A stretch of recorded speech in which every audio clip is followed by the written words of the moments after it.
Hi, welcome. My name is Glenn Dyke. I'm a behavior analyst, and we're going to be talking today for the next hour and a half regarding function-based interventions. We have a full agenda or full schedule for today, packed full of information, so we're just going to kind of jump into it.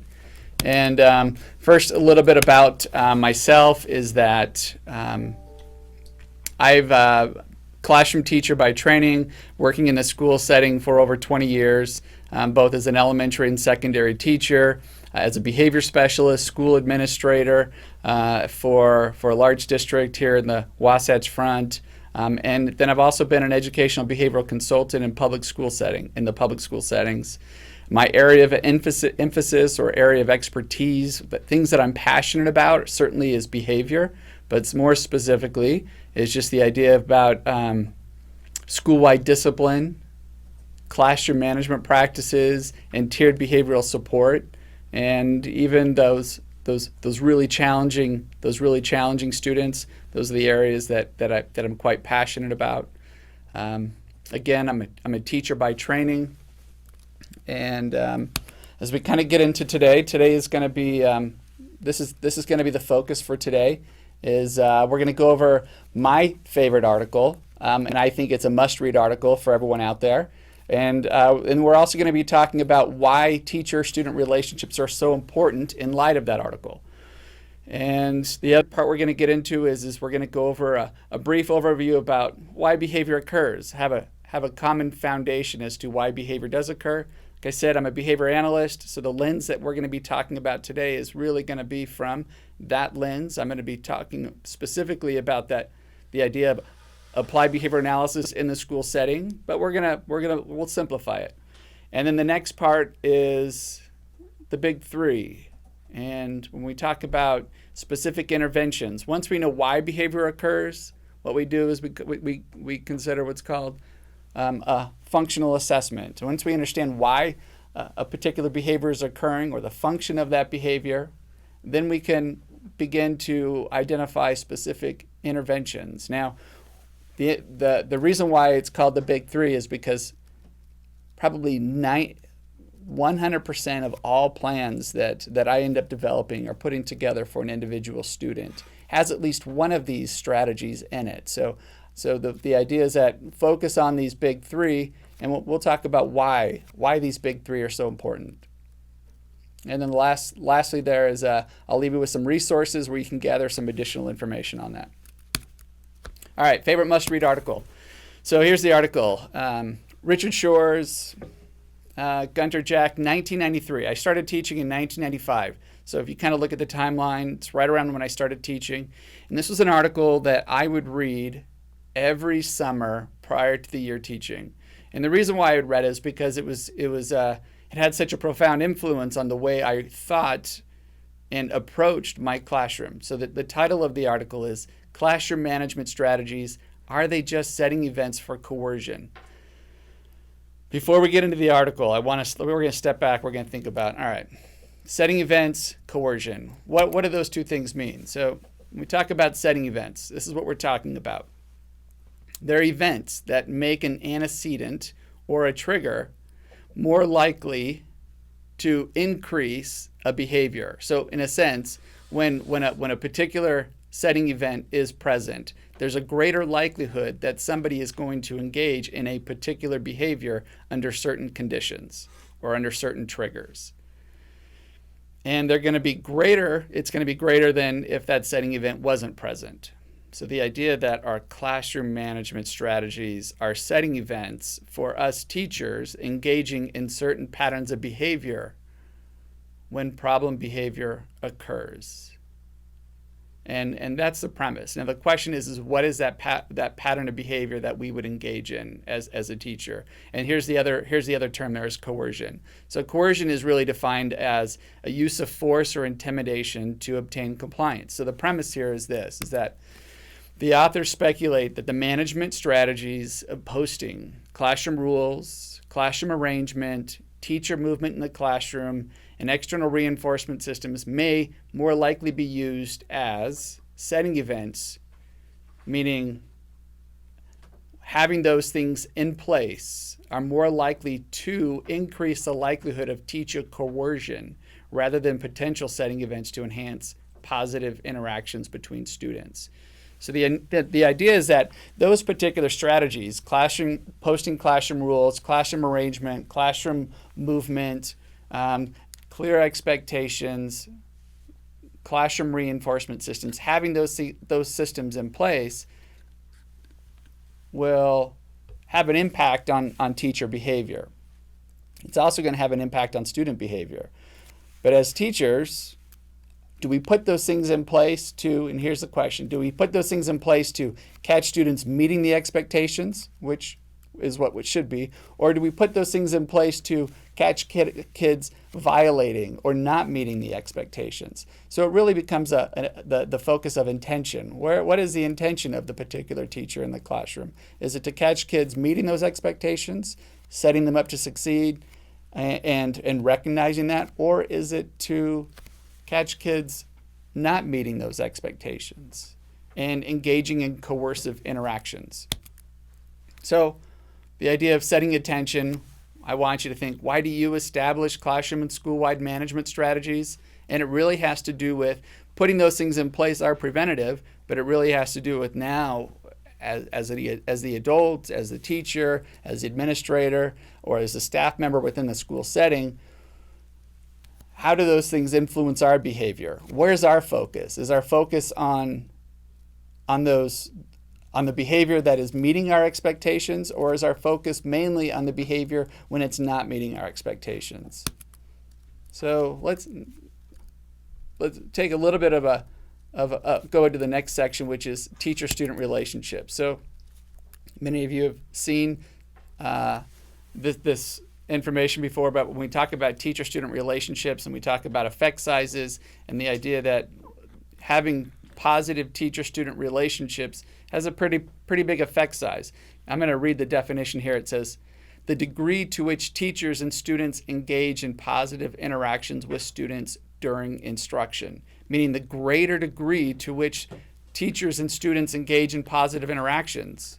That's where the effect size comes from. So if we go back to our setting intention, we go back to this idea that these classroom management strategies are setting events for coercion. The premise here is that where's our focus? Is our focus on having those positive interactions, or is our focus on correcting problem behavior? So our focus should be on recognizing and having those positive interactions with students. But how do we maximize those opportunities? How do we maximize those opportunities so we can maximize that effect size? So here's the idea behind that, is that, and this comes from, this is adapted from Randy Sprick and colleagues from the CHAMPS curriculum, which is a classroom management curriculum. But the idea that the effective literature on teachers, the effective teachers literature shows a number of things, but and we're going to go through 6 bullet points here. But the effective teachers literature really is about how do we create opportunities. And some of us work with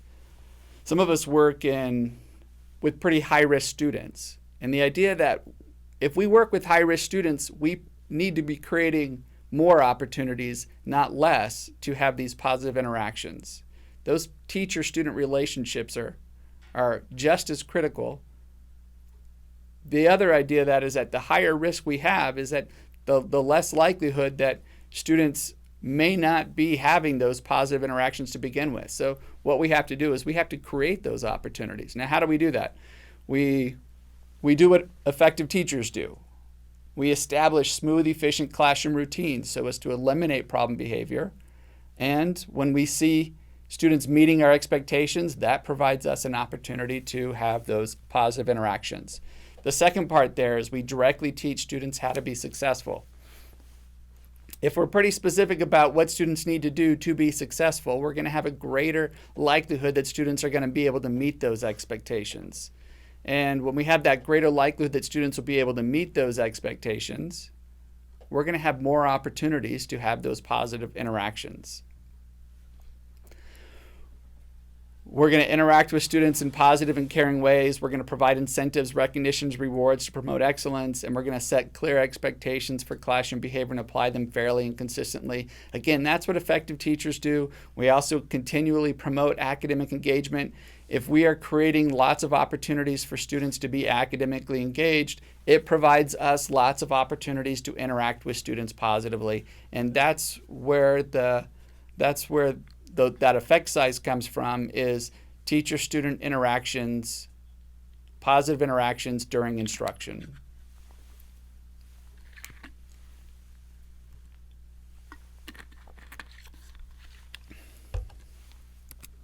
All right, so here's the strong focus, and I'm emphasizing these things because these are really important. They go hand in hand with the prior components. Was that one, there's this idea of pre-correction, and this is how we create additional opportunities for these positive interactions with students, is the idea of pre-correction. Pre-correction means that we can anticipate when problem behavior is going to occur. As we're coming back in from lunch, kids are coming in from lunch, I can anticipate that they may be a little bit wound up. So before I go into the classroom, what I'm going to do is I'm going to review the expectations of what it should be, what we should be doing when we come into the classroom. Before coming into the classroom, just by reviewing those expectations, I'm correcting it prior to it happening, gives me the opportunity to engage in more frequent positive interactions with my students.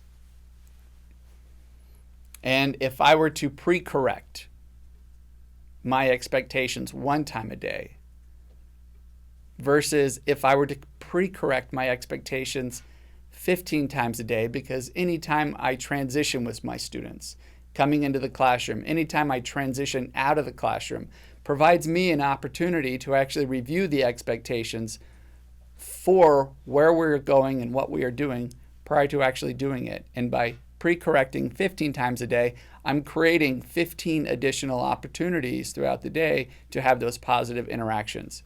All right, the second one there that I want to have a strong focus and emphasis on is that precise language to communicate expectations. Oftentimes as teachers, we have this preconceived idea or these expectations about what we want students to do. But oftentimes we're not very good about communicating that to students. The challenge with that is that we have a number of students who may not understand what those expectations are. And because they don't understand what those expectations are, or they have a different idea as to what maybe respect means in the classroom, or they have a different idea as to what being responsible means. When we use precise language, what we're doing is we're actually clearly communicating what our expectations are. So the idea would be is use precise language rather than vague language, but tell students very precisely what it is that they have to do in order to be successful. What do they have to complete? How does it have to be completed? When does it have to be completed by? What should be the conversations and how loud should that conversation be with their colleagues or with their students while they are working on those assignments? Now, I can't emphasize how important this precise language to communicate our expectations is. Again, a lot of our frustrations occur because students are not meeting our expectations. So we have to step back. We have to make sure we're using very precise language before moving forward. All right, now the other third part there is high rates of positive feedback, and I think I've emphasized that quite a bit, given the ramifications of what we know about teacher-student relationships, setting kids up for success, the idea that as a teacher, we need to be providing high rates of positive feedback, catching students meeting expectations. It's the reason why we set those things up to begin with, so students can be successful. Now let's follow it up with acknowledging and recognizing those successes. And the fourth part there is correcting privately and fluently. So when we talk about correcting privately and fluently, when we have taken the time to use precise language to communicate our expectations ahead of time through pre-correction, what it does is it allows us to correct fluently by focusing more on our expectations and not on our problem behavior. For example, If the expectation in the classroom would be is to, right now we are in our seats and we're reading with our partner. And as we're reading with our partner, we're following along in the book, and we're following along, and we should be in our seats doing that. And as I pre-correct those expectations, and if I have a student that is up out of their seat, I don't have to focus on the problem behavior about being out of the seat. All I really need to do is remind that person. Remind that person about what our expectations are. Let's not forget that these are students, and the reason why these students are here in school is to learn. And a part of learning is also understanding what some of those social expectations are. They will make mistakes. It's going to happen. They're going to forget. We forget as adults. We all forget as adults. And I think the important part is that even if you are participating in a webinar, the idea is that, okay, I should be attending, I should be paying attention. We forget. It just happens. And our students also forget. So the idea is that if I have that precise language already clarified, I don't have to spend a whole lot of time on restating what my expectations are. I can just restate my expectation by saying, hey, right now, during partner reading time, we need to be sitting in our seats. That becomes a fluent correction. Now, if I haven't done that, if I haven't defined that precise language ahead of time, then that takes a lot longer. So the idea is that pre-correction, precise language goes hand in hand with that fluent correction. Now, the other part of that, though, is also doing it privately. And the idea about doing it privately is twofold. One, we want to minimize the amount of attention on problem behavior. So we have a lot of students we have a lot of adults that engage in various types of behavior, and because of the social attention that it solicits. And one of the things that we want to make sure that we're very careful about is that we're not providing undue attention to problem behavior. So when we focus on the problem behavior, we're providing attention. If we focus on our expectations, we're not focusing on the problem behavior. We're minimizing the amount of attention that we're focusing on the problem behavior. Now, the other premise here is that we want to make sure we're doing it privately.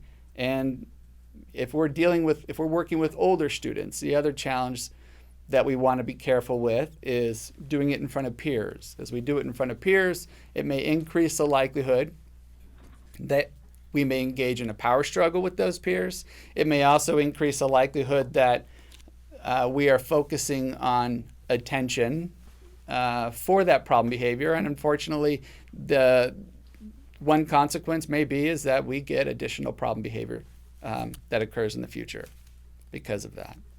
So again, strong focus on pre-correction, using precise language to communicate our expectations, having a high rate of positive feedback, meaning catching kids meeting our expectations, and then make sure that we use fluent corrections to address problem behavior. Not focusing on the problem behavior, but focusing on our expectations. Lastly, minimizing the amount of attention that we focus on problem behavior so that we're less likely to encourage it in the future. All right, so with those two things out of the way, the remainder of today's webinar is really going to focus on a brief overview about why behavior occurs, and then also thinking about the big three. The big three being, what are those particular interventions that have biggest bang for our buck? So let's kind of get into behavior. When we start thinking about behavior, it's communication first and foremost. It's what we use to communicate our wants and needs. It's how we get our needs met. In addition, behavior's learned. We learn it by watching others. We learn it through trial and error. Sooner or later, it's bound to, if it works for us, we'll keep going. Sometimes if it stops working, we'll keep trying harder and harder and harder. And then if it does work for us, we actually learn to be persistent with some of our behavior.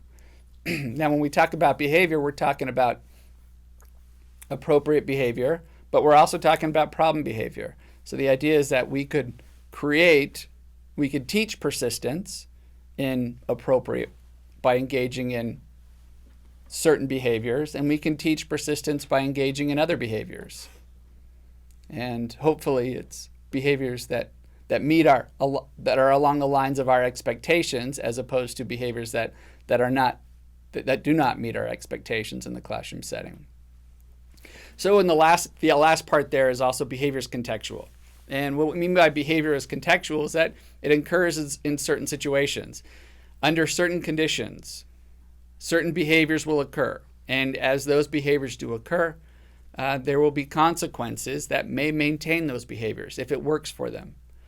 The next time that those conditions occur, or those conditions come up, we get the same behavior again because of the consequences that it maintains. Now, the premise here also is this, is that different contexts will result in different behavior. So oftentimes we have, if you are in a bar, your behavior, the antecedent or trigger for your behavior is that you're in this social setting, and you may be with certain groups or certain peers, and your behavior may change as a result, and then and of course those behaviors would be maintained and reinforced in that setting. Whereas if you were to be in a church, your behavior would be in a completely different pattern of behavior, because it's a completely different context, completely different triggers. Different behaviors are modeled under that setting, and then there are also different consequences that maintain those behaviors in that setting. But the premise is that you behave, same person, two different ways in two different settings. Now, our students are no different. So when they come into the school setting, when they come into the classroom setting, their behavior may occur because of that context, based off of what their prior history has been. So certainly we know different. We know that I can behave one way in one setting and behave a different way in a different setting. But the question would be is what has been occurring and what has been maintained and reinforced in those settings. And oftentimes if we don't step back and take the time to reteach what the expectations are for our classrooms, or if we don't step back and teach what the expectations are for our school settings and follow that up with positive interactions with students, the unfortunate thing is that prior patterns of behavior are going to be maintained that we may not find appropriate, that may not meet our expectations, and other problem behaviors may also begin to occur. Once behavior does occur, and if it continues to occur, it's just a matter of time before it contacts reinforcement. And so the idea is that the longer we allow problem behavior to occur, the more likely it is going to occur. So that's just some general rules about behavior. Let's kind of get into why it actually occurs. What are those maintaining consequences? Two of those maintaining consequences, there are two general reasons why behavior occurs, meaning the outcomes that they get. So one is that by engaging in a certain pattern of behavior, whether that's an appropriate behavior or whether that's an inappropriate behavior, we're able to get or obtain something that we find pleasant. And we continue to engage in that behavior because we get something that we find pleasant. The other pattern of behavior here is, or the other consequence that maintains problem behavior is that by engaging in certain patterns of behavior, we're able to escape or avoid something aversive. So by the idea that if the classroom is aversive or the school setting is aversive, then certain patterns of behavior may occur in order to escape and avoid the school or the classroom setting. And that becomes a very challenging situation because if a student doesn't want to be there, it becomes very difficult to teach that student different appropriate ways. And so when we talk about at-risk students, and students are at high risk, and those students that are high risk, they're high risk for school failure.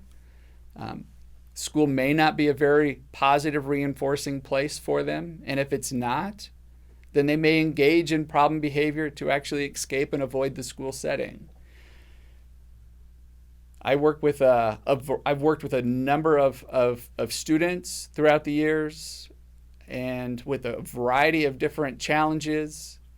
And some of those challenges all roll into one, regardless if it's mental health disorders such as ADHD, autism, bipolar disorder, depression, anxiety, oppositional defiant disorder, conduct disorder. Regardless of any of those things, those are not your most challenging students. Your actually most challenging students are the students who actually don't want to be there, who engage in problem behavior to escape and avoid the school setting.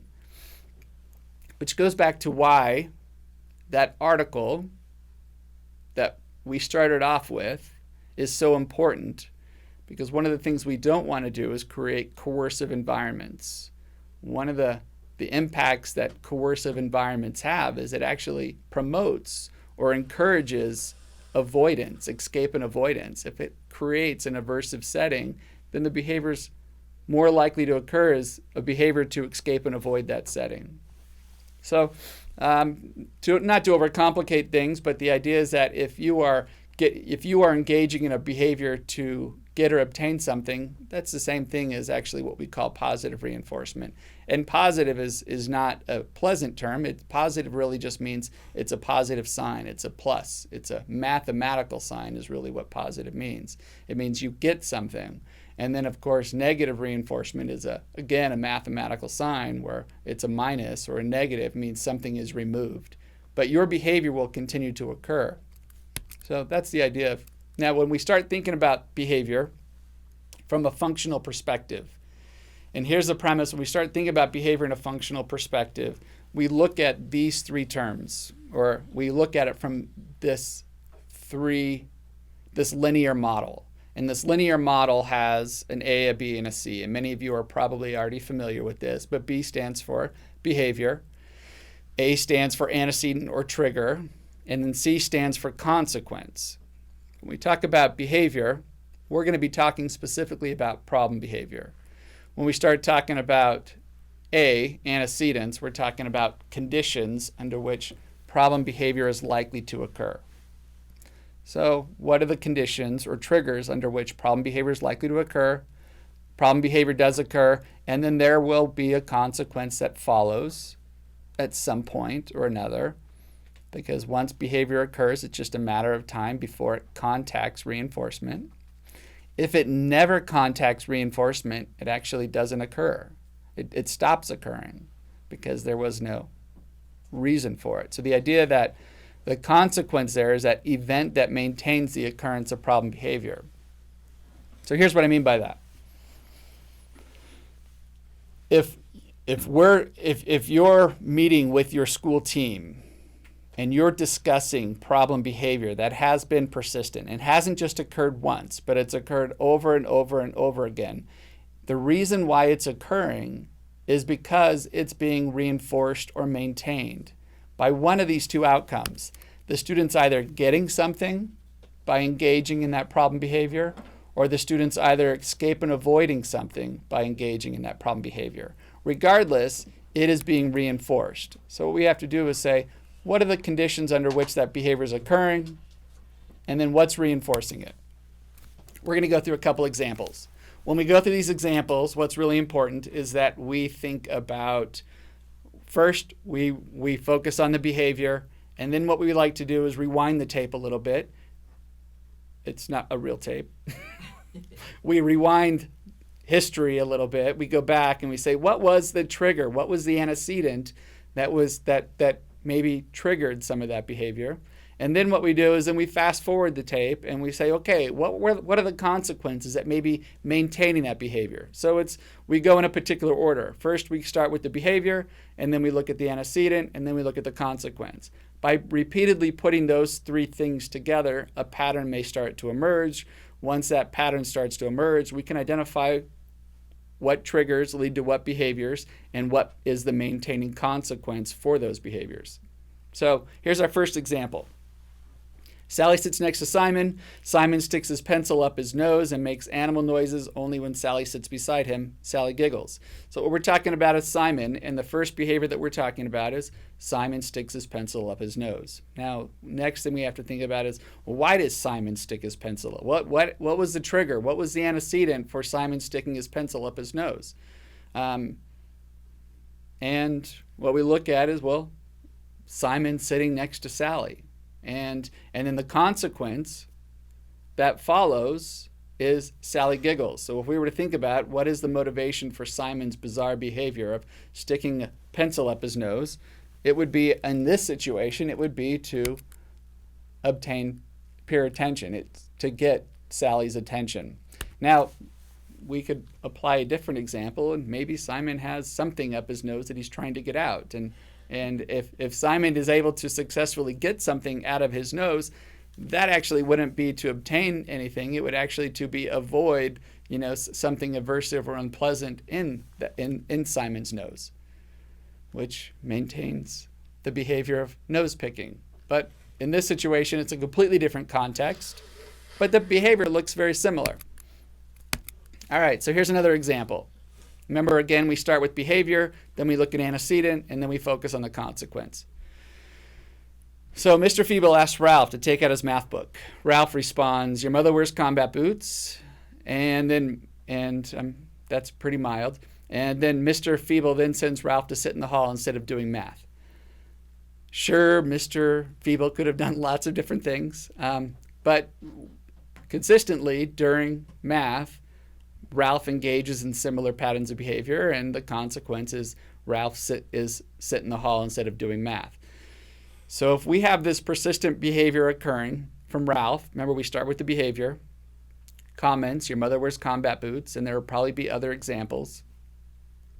Then we have to think about what's the antecedent, what's the condition under which these behaviors are occurring. And if we look at those conditions, one may assume that, it's the direction that Ralph is to take out his math book. And if the antecedent is Ralph, take out your math book, Ralph says your mother wears combat boots, and now goes into the hall and doesn't have to do math, what would be the motivation for Ralph's rude comments to Mr. Feeble? And so we would look at A, B, or C. Is it to avoid something? And typically what we do is we avoid things we find unpleasant. Is it to avoid peers, or is it to obtain adult attention? And if you were to say A, you are correct, avoid task or activity. The question would be why does Ralph find math aversive? It could be easy and he's bored. It could be hard and he struggles. And maybe he doesn't want his peers to know how much he struggles in math. Sometimes it's easier to act out than it is to face in front of peers the challenges that we have. And so he's probably avoiding a number of different components there. But the idea is that he's avoiding math by going out to sit in the hall. Now, some people ask, well, maybe it is to get attention. And I think what the important thing is that we have to look at the context for which this behavior is occurring. And the context for which this behavior is occurring is during math. Ralph engages in that behavior repeatedly. Doesn't occur once and it never occurs again. It repeatedly occurs. And the consequence that follows is that Ralph goes out and sits in the hall. So we have to make the assumption that it's to escape or avoid math. All right, now we also talked about how behavior becomes persistent. And some of you may know this from this crisis cycle. The idea that this crisis cycle is also based off of these ABC type of components. And I put it up here to demonstrate how persistence sometimes can pay off for particular students. So the idea that one, under section 1, calm, the student is calm, and then 2, there's a trigger, or there's some type of antecedent that occurs. So that trigger, that antecedent, could be a person, it could be a place, it could be a task, it could be the context of something, but there's a trigger. And what ends up happening is that our student may engage in certain types of behavior, escalating sequences of behavior. Now, if that behavior works for the student, let's say, for example, it is Ralph, and Ralph is able to, he says one thing and he's able to get out of the classroom, it probably doesn't, there's not a need to go any further. Sometimes we inadvertently not intentionally, but sometimes we inadvertently make problem behavior worse, and we have to be a little bit crafty with how we set up interventions. But sometimes, and we've all heard this before, ignore behavior and it will go away. Well, sometimes that is, and for the most part, yes, if we can truly ignore why that behavior may be occurring. So in this situation with Ralph's motivation is to get out of the math. And if we could ignore that first response, that's great. And that may be very appropriate.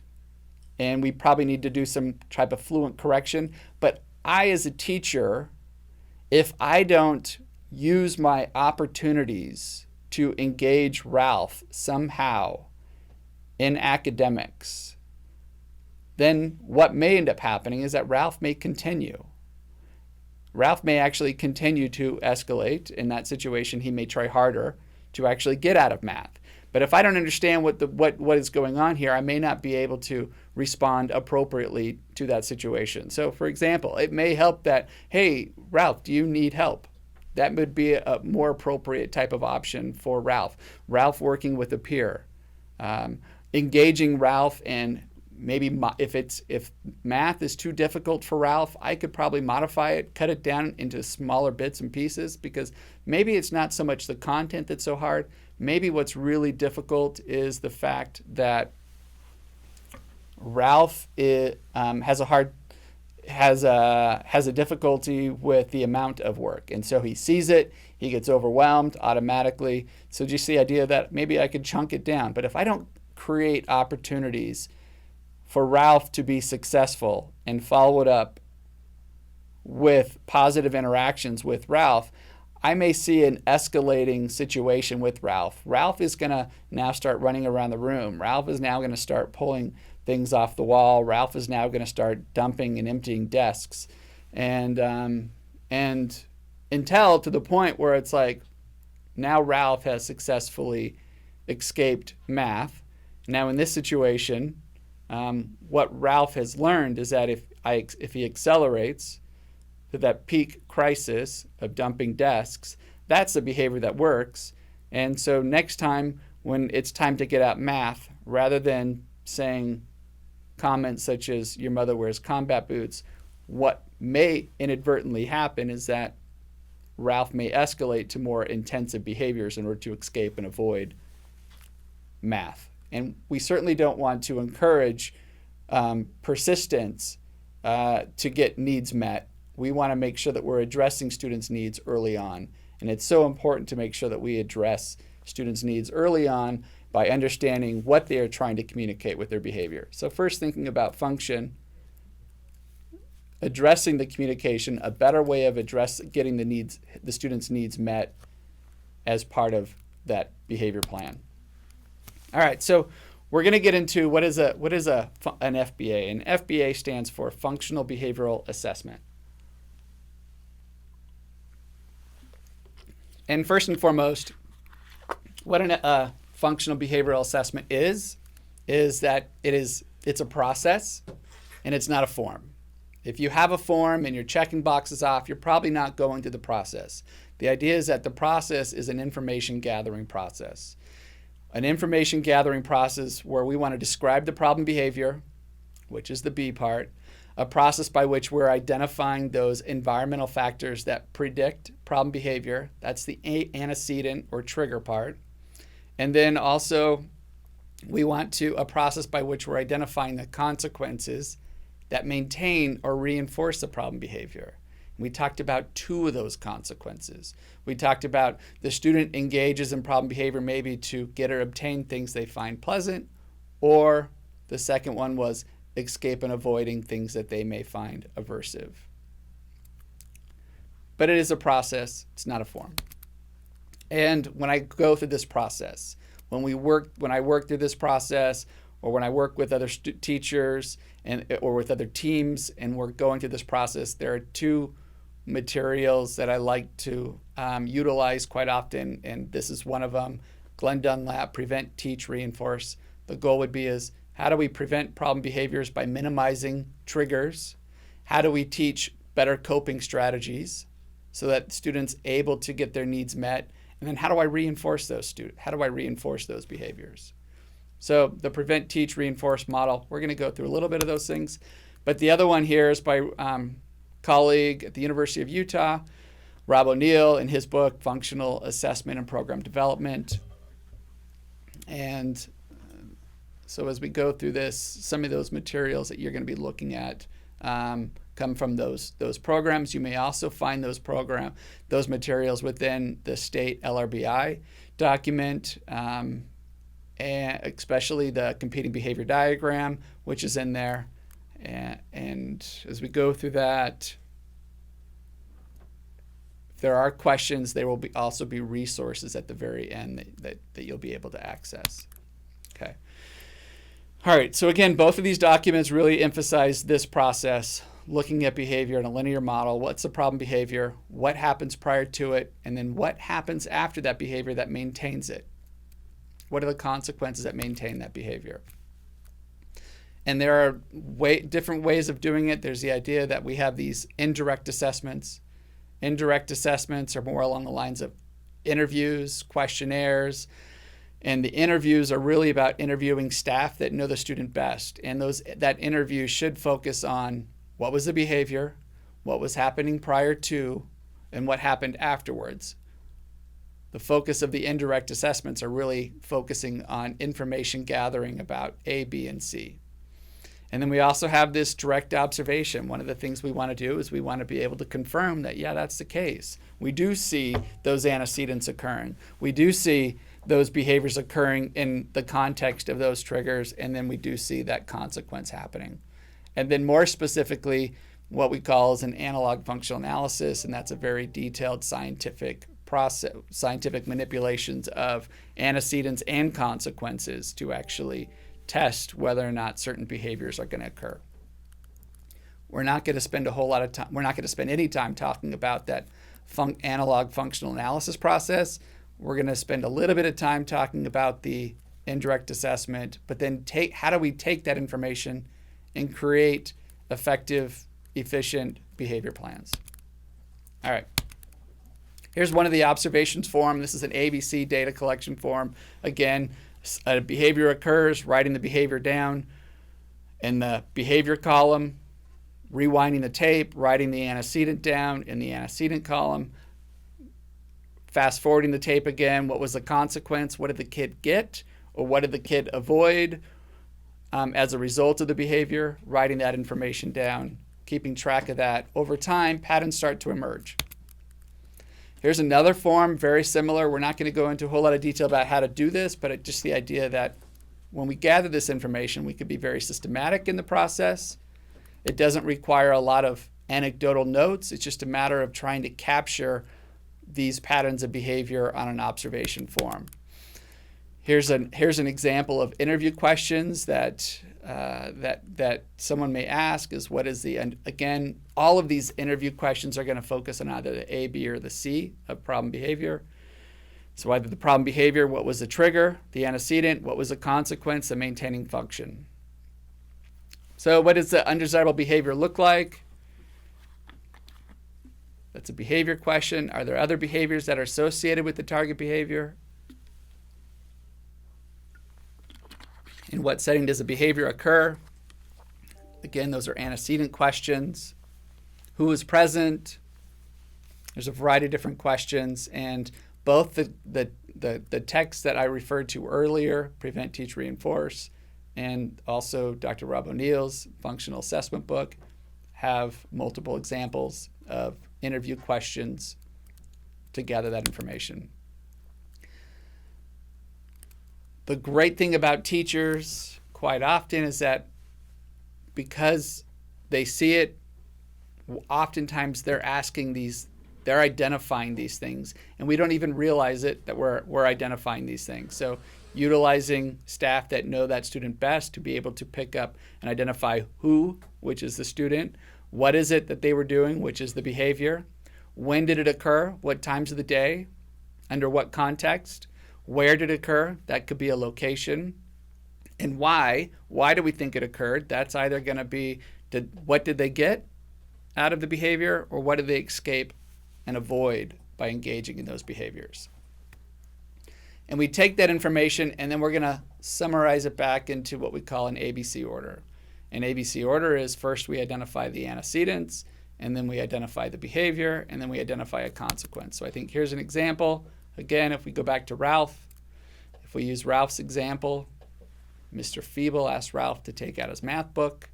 Ralph responds, your mother wears combat boots. Mr. Feeble then sends Ralph to sit in the hall instead of doing math. So in a sense, this is already an ABC order. When given an academic assignment in math, Ralph says, your mother wears combat boots, and he is escaping and avoiding math. So we walk through this process. Who? It's Ralph. What? What is it? What is he doing? Well, he makes comments in the classroom. When does he make those comments in the classroom? During math, when he's asked to get out his math book. Where? It's in the classroom setting. Why do we think it's occurring? It's to escape and avoid math. And then we have probably ask the question, why is he escaping and avoiding math? Which is an important question to ask. Is it too hard? Is it too easy? Is he bored? Or does he get overwhelmed easily?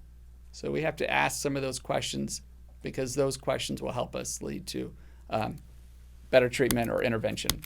All right, once we have that information, then we can put it on what we call, this is just a brief problem-solving form, and we put that problem statement on there, and it's at the very top there. It says when Ralph is given a non-preferred task, such as math, he will shout out in class, your mother wears combat boots, in order to escape and avoid from a non-preferred task. So in a sense, we're doing a very brief functional assessment by just gathering this information from fellow colleagues that know Ralph best. And then from that perspective, once we have that precise problem statement down, then we can begin to problem solve. What do I do about that situation now? And I like to attack the problem from, and I'm counting here, at least 5 different areas. There are 7 spots on this form, but I like to attack the problem from at least 5 different focus points. The first one would be is to attack the problem from a prevention perspective. What could I do to prevent that problem from occurring in the first place? And if Ralph finds math boring, what can I do? Can I change the level of math? Can I emphasize the rationale for why this concept is so important and connect Ralph to maybe real life type of situations? What could I do to engage Ralph in it? Now, if Ralph finds it difficult, what else can I do? Can I minimize it, the amount? Can I change the order for which I give directions to Ralph, such as can I have Ralph help me in the classroom prior to actually just saying, Ralph, get out your math book? But can I engage Ralph in a number of different ways prior to actually starting math? So there are a lot of different prevention strategies, and one of the things that I am passionate about is the resiliency of effective school teams to be able to solve problems once they've been able to identify the problem.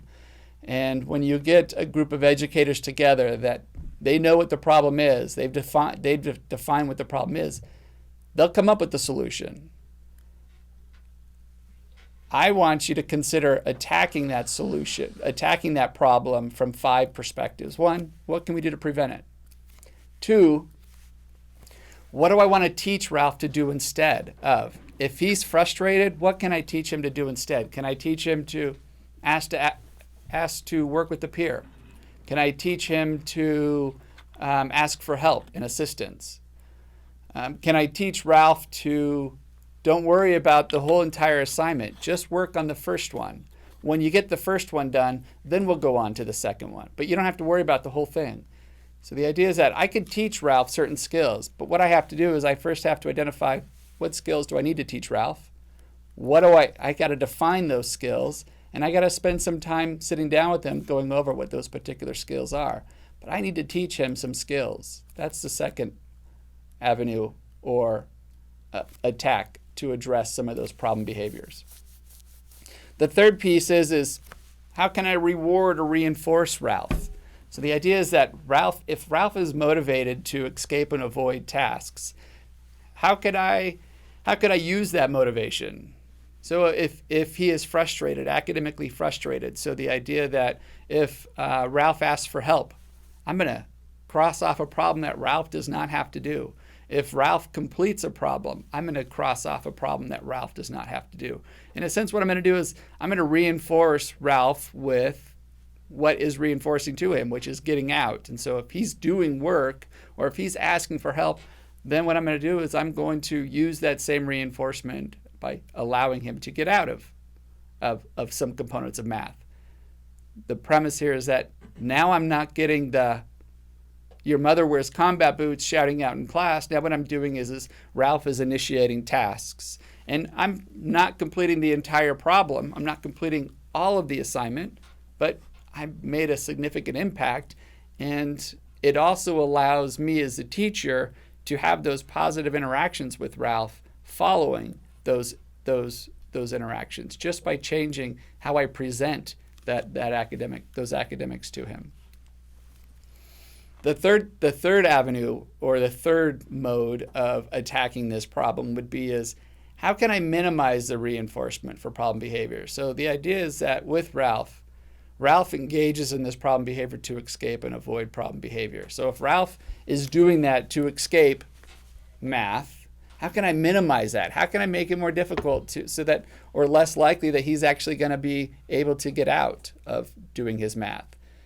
Does he do we come back to it? Do we make sure that he's not able to escape and avoid, or do we just come back to it and say, hey, remember, Ralph, if you need help, what can you do? You can ask for help. You can ask to work with the peer. But I need to keep coming back to math. And sometimes we could do that in a very calculated way, and sometimes, and I'm an advocate of doing it in a very calculated way. And here's what I would suggest.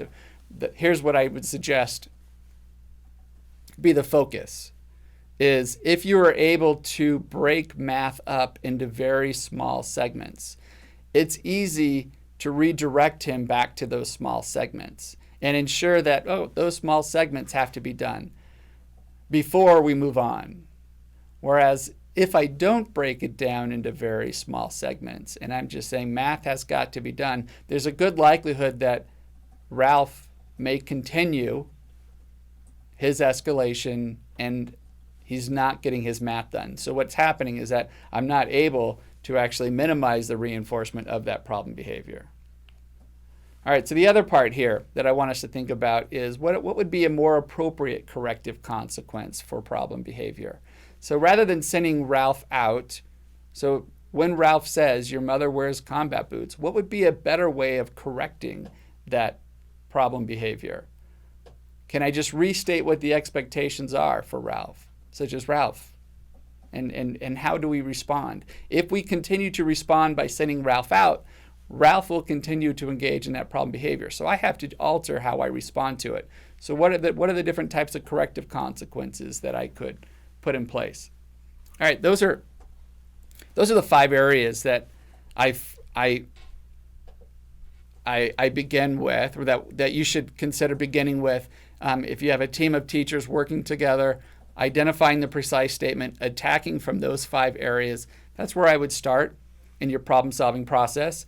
The last 2 parts are data collection and then crisis. How do we deal with safety issues if it does rise to crisis type of levels or crisis concerns? And we don't have time to get into that today, but I would certainly begin to focus on those first 5 areas and attack the problem from those first 5 areas. Now, here's where we get into our number 4. And our number 4 is the big 3.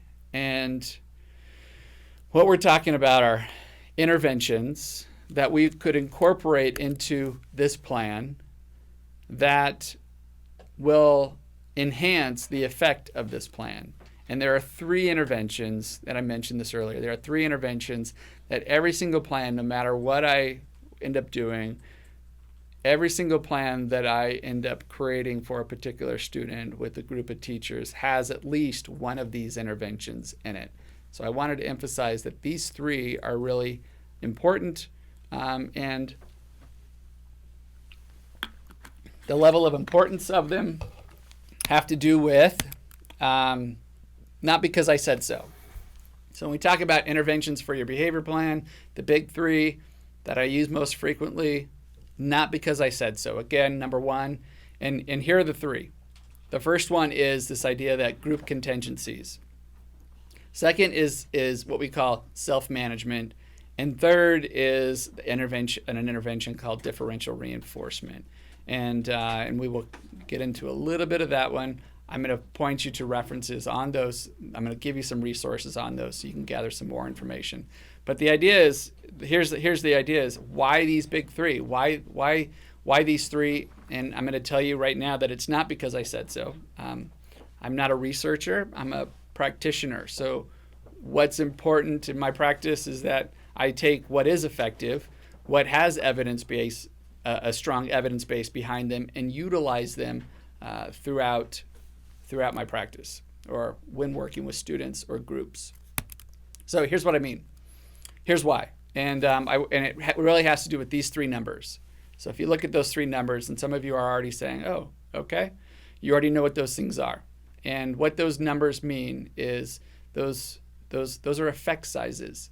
And so we have three different effect sizes for those three different interventions. And there was a meta-analysis, and if you were familiar with our prior effect size of student relationships, you're familiar with meta-analyses. And what a meta-analysis is what is it's a summary of years and years and years of research. So there was a meta-analysis. The specific title of the meta-analysis was this. It was titled Decreasing Disruptive Behavior in Public School Settings, and it looked at a number of different interventions.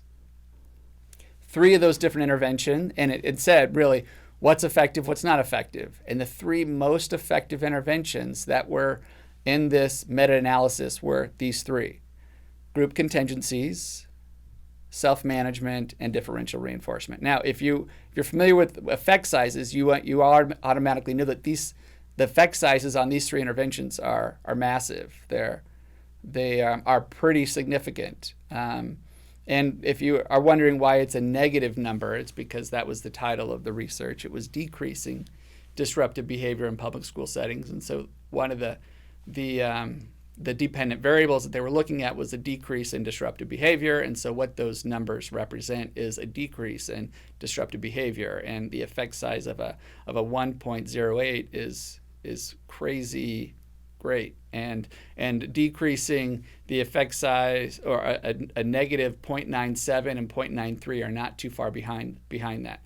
So the big three is, the idea is that every single plan that I put in place, it's going to have one of these three components in it. You need to be able to familiarize yourself with these three interventions so that we're using what works in the school settings.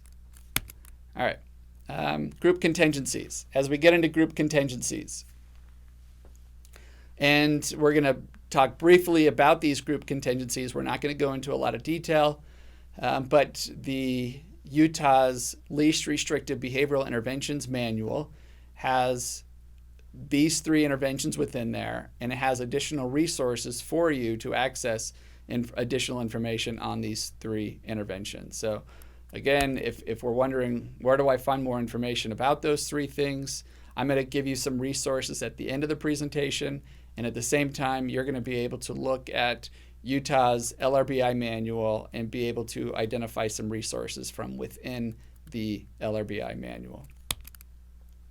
All right, here's what a group contingency does. There are different variations, by the way. There's what we call independent group contingencies, dependent group contingencies, and interdependent group contingencies.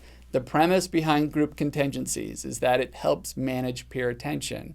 It utilizes positive peer attention to promote appropriate behavior. So the idea is that the group as a whole is working towards a goal, and the goal may be related to being on task. The goal may be related to participating, active engagement, asking questions within a setting. It could be related to completing homework. You would decide what what goal you would want to focus on. But the premise here is that regardless of what behavior you want to focus on, the group contingencies help manage peer attention. So if I'm thinking about this from a functional perspective, probably not too worried about the student who is escaping and avoiding academic work or escaping and avoiding, but I'm more concerned about students who may be acting out for maybe teacher attention or maybe acting out for maybe peer attention. And if it is peer attention, then utilizing a group contingency allows me to manage peer attention. So one of the things that I need to be able to do is make sure that peers do not continue to reinforce problem behavior. Utilizing a group contingency would allow that to happen, and that we focus the peer group on being on task, staying on task, and there is a group goal towards staying on task. And so I'm less likely it's less likely that the peers are going to encourage and reinforce problem behavior. Now, there are some cautions with utilizing group contingencies, and if you look through the LRBI manual, they'll also give you some information about that. But one of the cautions is that there may be some type of saboteur that goes along with that, and one of the things that you may have to problem solve is kind of making that person who wants to sabotage the group, you might have to make them their own team. But the idea is that group contingencies, when used appropriately in certain contexts, can be very effective in terms of managing peer attention. Now, an independent would be, I pose it to the entire group. So, for example, if you get your homework done, here's a free homework pass. And that would be an independent. So those who get their homework done get a free homework pass. A dependent group contingency would be something along the lines of kind of like a hero effect. A particular student can earn the class a free homework pass by getting their homework done. And there are limitless ways of utilizing these things. I'm just using one example. An interdependent group contingency would be us as a whole. And we have to have X number of people get their homework done in order for us to have a free homework pass. And that's only one example. The options, the brainstorming options that a group can do when they sit down and they start problem solving the situation, the options are actually quite limitless. One of the things that I highly recommend doing is getting an idea as to get some baseline data and set some goals up where students are going to be successful, and those goals are not out of reach, but they're actually very close. They can actually accomplish and reach those goals quite quickly, and then as time goes on, increasing the demand or the criteria for reaching those goals. But get some consistency with some success at first. All right, the second one is self-management. And I love self-management strategies because the goal here is to teach students to be more aware. And self-management actually has 4 components. It has where students are monitoring their behavior, they're evaluating their behavior, they actually engage in recording their behavior, and they set up some type of self-reinforcement. How do you want to reinforce? What should we do? What's that celebration look like? And that's kind of that goal. So the idea of self-management is really focused on those 4, teaching students to monitor, evaluate, and record on a particular goal. And while it does say self-management, it does require guided practice. It requires some support. We have to actually put monitoring systems in place for the student to monitor their behavior. That monitoring system may be a rating scale. That monitoring system may be some type of cue or prompt from the teacher to say, hey, monitor and evaluate and record your behavior. We also have to provide some guided practice as it relates to evaluating. We're going to have to teach the student how to evaluate their behavior. What is considered, to be engaging in a particular behavior versus not. And then we have to set some type of recording system in place. What I like about self-management, and I think self-management can be used in various situations, is that it's teaching the student to be more aware of their behavior and utilizing more of what we call transferring the control agent or the behavioral change agent over to the student as opposed so much from the teacher. But it's a process, and we have to teach students to be more aware and self-aware. It works great it's a great intervention for kids who may be on the ADHD type of spectrum that may not be so aware of their certain behavior patterns or certain behaviors, and we want them to be more aware. It can be used for attention maintained behaviors. It can be used for escape maintained behaviors. It's really the idea is that I want to teach this kid a particular skill, and I want this student to be able to monitor, evaluate, and record their behavior while engaging in that skill. So here's what guided practice looks like. Student checks in with the building mentor. Student and mentor, they set daily learning targets. Student is motivated to meet the goal. This is an important piece. And I find that self-management works with many students as long as if you sit down with that student one-on-one and that student is motivated to change, even though you put them right back in with their peers and you don't get it, if they sit down with you one-on-one and they are motivated, then self-management's going to work. We just have to change it up a little bit. And one of the ways we might have to change it up a little bit is we may have to make the monitoring, which is the first piece there, more frequent. Number 4, student is given tools to prompt monitoring, recording, and evaluating of learning targets. So we have to give them the actual tools. And then the adults have to provide prompts and feedback. The prompts are going to be, hey, remember to monitor, evaluate, and record. And then we'll also have to monitor to make sure it's accurate and provide feedback. Lastly, at the end of the day, maybe the student, or at the end of a period, a student checks out with the building mentor, and then our progress towards that goal is assessed. So here's what we mean by some type of tool. I love using rating scales in these type of situations, and I think rating scales can be utilized for a lot of different students. I prefer using 4 or 5 point scales, and I also prefer utilizing a 0 as my low number on that rating scale. So a 0, 1, 2, 3, or a 0, 1, 2, 3, 4. Sometimes if we don't have a 0 and we're not starting off with a 0 on our rating scale, there's a tendency to overestimate progress because of the 1 would be that lowest number. So I like utilizing a 0, 1, 2, 3, but I also like using a 4 or 5 point scale. And the reason why I like using a 4 or 5 point scale is because of this. And this has to do with accuracy. Teaching, there was a manual that came out a number of years ago, Dr. Ginger Road, Dan Morgan,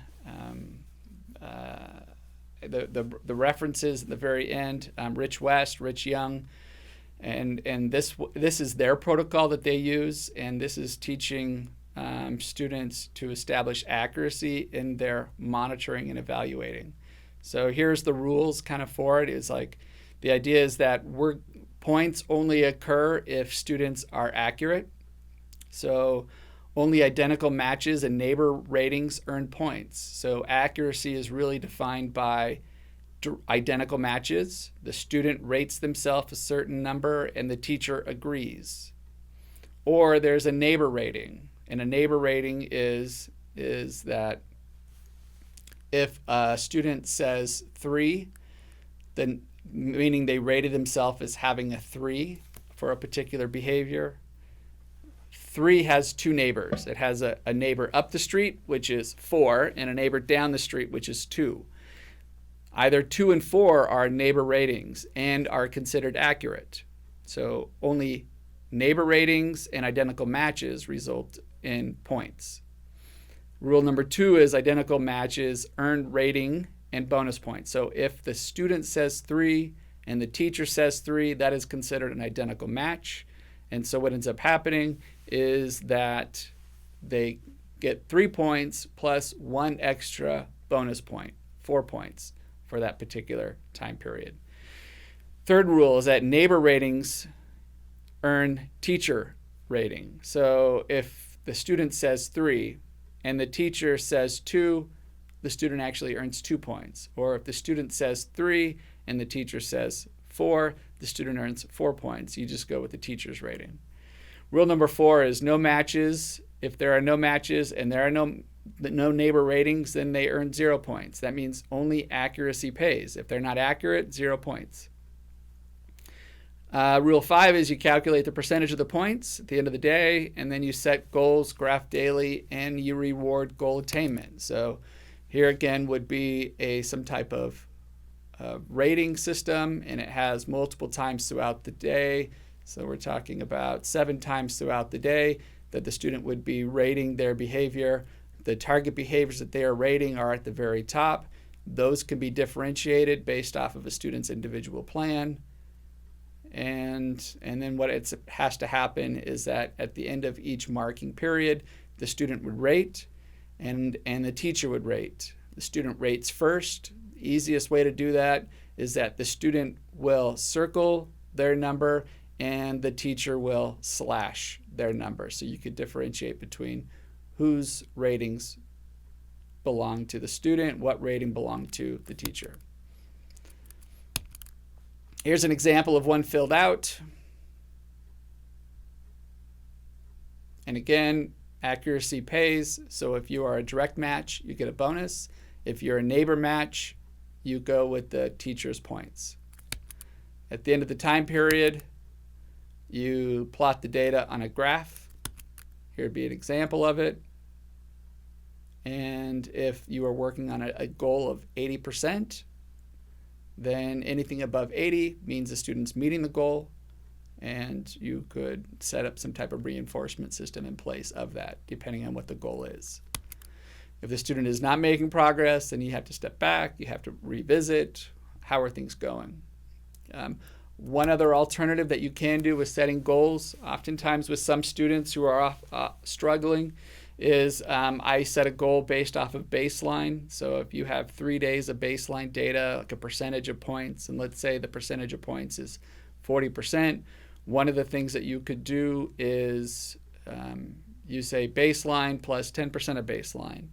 And so if baseline is on average of 40%, 10% of baseline is 44, and so maybe shooting for a goal of 45%. And if the student meets or exceeds that goal, then having some type of reinforcement in place to reward the attainment of those goals.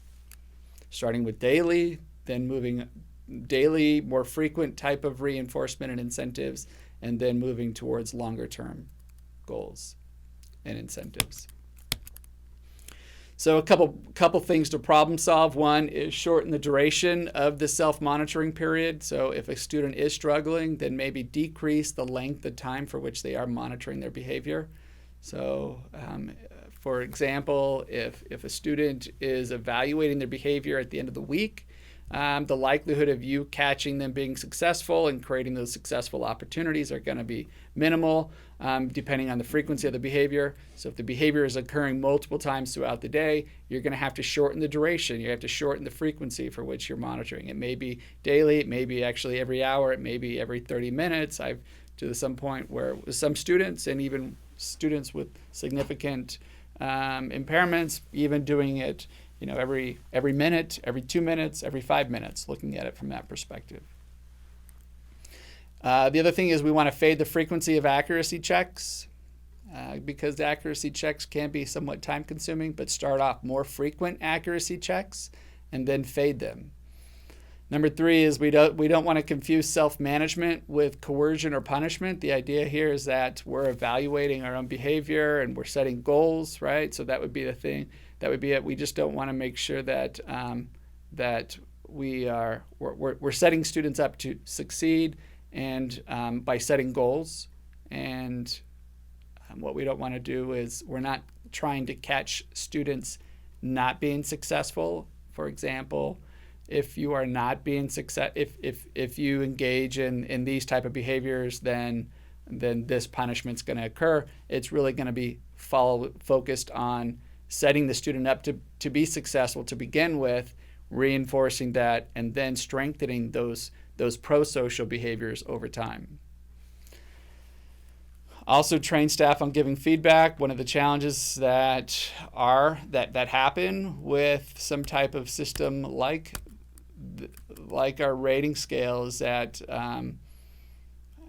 is that it's not filled out till the end of the day as opposed to at the end of each marking period. And it really needs to be filled out during each marking period and student provided feedback. And the feedback should be is how well did you do? I thought you did really well here. And then if there's an area for the student to work on, motivating the student to do better during the next period because they have another opportunity to improve upon. So that really should be the focus of providing feedback. And then number 5 is make sure we incentivize the behavior change process. All right, our third one, and which is what we call differential reinforcement. And there are limitless ways of incorporating these things into a behavior plan depending on what we're dealing with. And they could be used for a lot of different behaviors. They could be used to increase appropriate behaviors. They could be used to decrease less desirable behaviors or maladaptive behaviors. They could be modified to address the function of the behavior, specifically related to the function of the behavior. But oftentimes they kind of get a bad rap because they're somewhat confusing. And what you have to do is you just have to dig in and to try to understand them. We're going to go over them very briefly, and we're not going to go into them in a lot of detail. But the idea would be is within the LRBI manual, there are resources within the LRBI manual that will explain these things in further detail. So here's the premise of differential reinforcement. The premise is this, is that what we're going to do is we have two behaviors that are occurring. We have a behavior that is occurring, a problem behavior that is occurring that is getting reinforced. And we also have a behavior that we would like to see occur more frequently that we need to reinforce. So what I'm going to do is I'm going to differentiate between those two behaviors. I'm going to differentiate with reinforcement, the idea that I'm not going to reinforce one behavior, which is the maladaptive behavior, but I am going to reinforce this other behavior that I would like to see. So no longer reinforcing one, but reinforcing another. And that's the premise behind differential reinforcement, is no longer reinforcing one behavior, but reinforcing a more desirable behavior. And like I said, there are different ways to do this. So when we talk about a DRL, what DRL stands for is differential reinforcement of lower rates, meaning what we're looking at is a behavior occurs at very high rates, and it's not a real serious behavior, but it's a disruptive behavior. And what we want to do is we want to reduce the frequency of the occurrence, and we take a very slow process in doing that. If the behavior is occurring at 30 times within an hour, then we set a goal of 28 within an hour, and we have some type of monitoring system in place. And if the student has 28 or fewer, we reinforce. We do that for a couple times, and then we drop it to 26. And then we drop it to 23. And then we drop it to 20. And slowly over time, we reduce the frequency of that behavior to a more manageable rate. DRH is just a similar process, but H actually stands for high rates, which means we want to reinforce a behavior for occurring at higher rates. And this is a great behavior for particular social skills, such as making positive comments towards other, or participation, behaviors that we want to see happen more frequently but are not.